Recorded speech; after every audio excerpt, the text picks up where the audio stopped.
வேடனுடைய இந்த கருத்துக்கள் தீயாக ஒட்டுமொத்த கேரளாவும் பரவுது.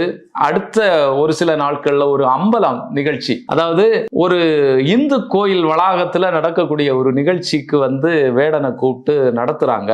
அது பலருக்கும் மிகுந்த எரிச்சலை ஏற்படுத்துது. அந்த 2 நாளைக்கு பிறகு என்ஆர் மது அப்படிங்கிற ஒருத்தர், கேசரி அப்படிங்கிற RSS பத்திரிகையினுடைய எடிட்டர், அவர் மிக மோசமாக வேடனுக்கு எதிரான வார்த்தைகளை உச்சரிக்கிறார். அவர் என்ன சொல்றாருன்னா, வேடன் இலங்கைக்கு ஆதரவா பேசுறான், பாலஸ்தீனத்துக்கு ஆதரவா பேசுறான், சீனாவினுடைய அரசியலை பேசுறான், மியான்மருடைய அரசியலை பேசுறான்.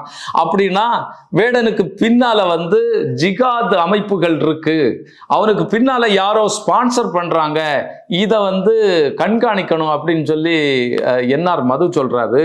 அது மட்டும் இல்ல, வளர்ந்து வரக்கூடிய இளைஞர்களுடைய தலையில நஞ்ச விஷத்தை ஏத்தி வைக்கக்கூடிய வேலையை வேடன் செய்யறான். இதை இப்படியே விட முடியாது. இந்த மாதிரியான நிகழ்ச்சிகளுக்கு வேடனை அழைக்க கூடாது.